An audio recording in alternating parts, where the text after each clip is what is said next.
L'ancien modèle est mort. Et si tu continues à suivre ces règles, tu risques de travailler toute ta vie pour rester exactement au même niveau. On t'a appris à épargner, à faire des études, à acheter une maison, à trouver un CDI stable et à attendre la retraite. Ça rassure. Ça semble logique. Ça semble responsable. Mais regarde autour de toi. Inflation, coût de la vie qui explose, immobilier inaccessible, retraite incertaine, salaire qui stagne et une génération entière qui travaille plus que jamais sans jamais se sentir en sécurité financière.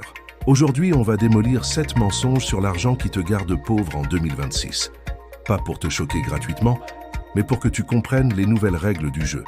On va parler d'épargne et d'inflation, de la résidence principale, du salariat, de la retraite, de la diversification prématurée et du plus grand mensonge émotionnel. L'argent ne fait pas le bonheur. Si tu comprends vraiment ce qui va suivre, tu ne verras plus jamais l'argent de la même manière. Et surtout, tu arrêteras de jouer à un jeu conçu pour te maintenir moyen.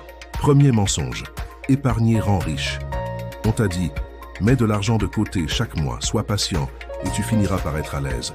En théorie, c'est raisonnable. En pratique, si ton argent dort sur un compte classique, il perd de la valeur chaque année. Imagine une inflation moyenne de 4 à 6%. Si ton épargne te rapporte 1%, tu t'appauvris lentement. Mais attends, c'est là que 90% des gens se trompent. Ils confondent sécurité et stagnation. Avoir une épargne de sécurité, c'est intelligent. 3 à 6 mois de dépenses, c'est stratégique. Mais accumuler des dizaines de milliers d'euros qui ne produisent rien, ce n'est pas de la prudence, c'est de la peur.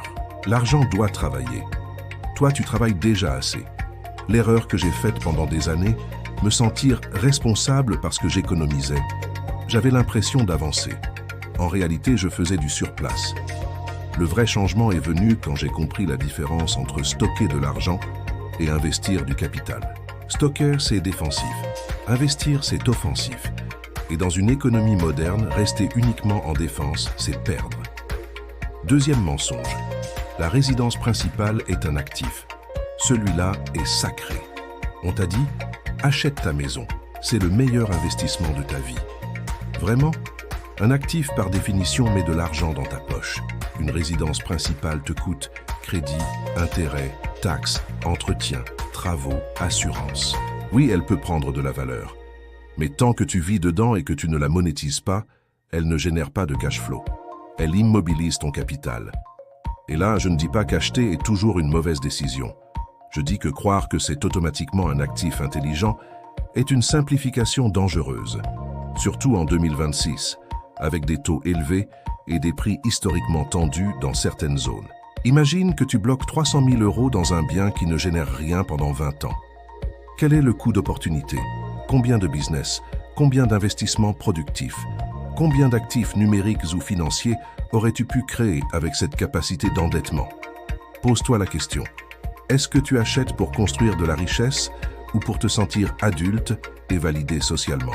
Troisième mensonge. Un bon diplôme garantit la sécurité financière. Je vais être clair. L'éducation est essentielle. Les compétences sont cruciales. Mais le diplôme n'est plus une assurance.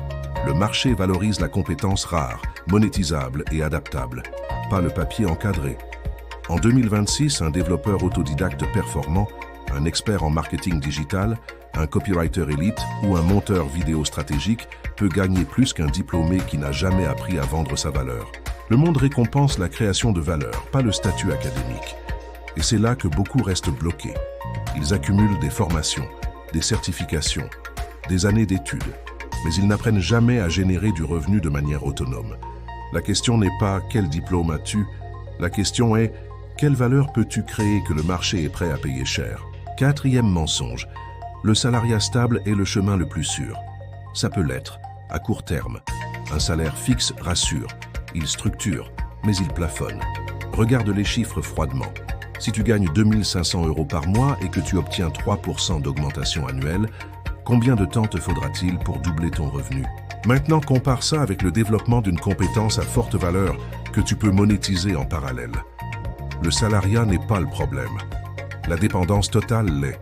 Si 100% de tes revenus viennent d'une seule source que tu ne contrôles pas, tu es vulnérable. Et dans une économie instable, la vulnérabilité coûte cher. 5e mensonge. La retraite te protégera. Je vais être direct. Compter uniquement sur un système extérieur pour financer 20 ou 30 ans de ta vie sans travail est un pari énorme. Espérance de vie en hausse, pression démographique, réformes constantes. Est-ce vraiment stratégique de déléguer totalement ta sécurité future? Imagine que tu commences à construire des actifs à 30 ans. Business, investissement, revenus passifs partiels. À 50 ans, tu as des options. À 60 ans, tu as le choix. La vraie richesse, ce n'est pas d'arrêter de travailler à 65 ans épuisé. C'est d'avoir la possibilité d'arrêter bien avant. Et c'est là que tout change. Viser l'indépendance partielle plutôt que la retraite classique. 6e mensonge. Il faut diversifier le plus tôt possible. Celui-là surprend.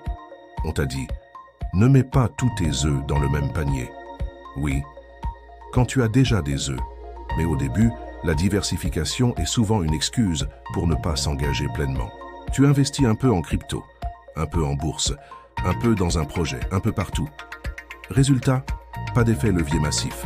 Les grandes fortunes personnelles ont rarement été construites par hyperdiversification dès le départ. Elles ont été construites par concentration extrême sur un vecteur, puis diversification pour protéger. Au début, tu as besoin de focus, une compétence, un projet, un véhicule principal de création de richesse. Une fois qu'il génère du cash flow solide, là, tu diversifies intelligemment. Mais si tu dilues ton énergie dès le départ, tu ralentis tout. Et enfin, le 7e mensonge, le plus émotionnel. L'argent ne fait pas le bonheur.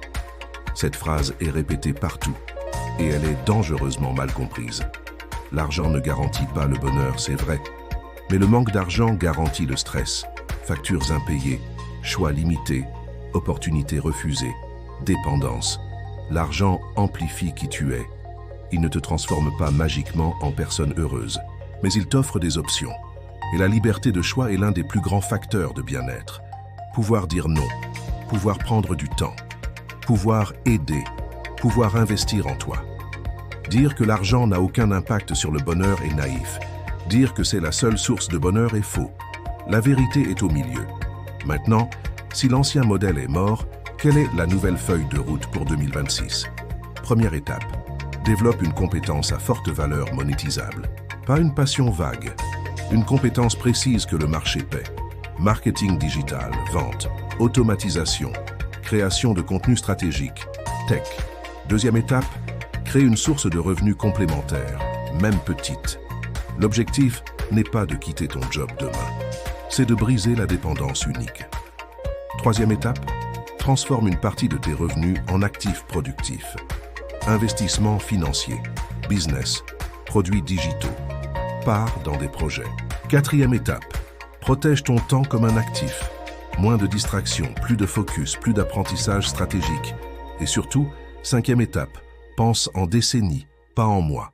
La richesse durable ne se construit pas en 6 semaines, mais elle peut exploser en 5 à 10 ans si tu joues correctement. Imagine-toi en 2036, soit tu as suivi le modèle traditionnel en espérant que tout reste stable, soit tu as compris que le monde change et que tu dois évoluer avec lui. La différence se décide maintenant. Pas quand ça ira mieux, pas quand tu te sentiras prêt. Maintenant. Si cette vidéo t'a fait remettre en question certaines croyances que tu tenais pour acquises, c'est normal. Ça pique. Mais c'est nécessaire. Abonne-toi si tu veux comprendre les nouvelles règles du jeu financier. Like cette vidéo si tu refuses de rester bloqué dans un modèle dépassé. Et commente ton plus gros objectif financier pour 2026. Un chiffre. Clair. Ambitieux. Dans la prochaine vidéo, je te montrerai comment structurer un plan concret sur 12 mois pour passer d'un revenu dépendant à une stratégie de création d'actifs. L'ancien modèle est mort.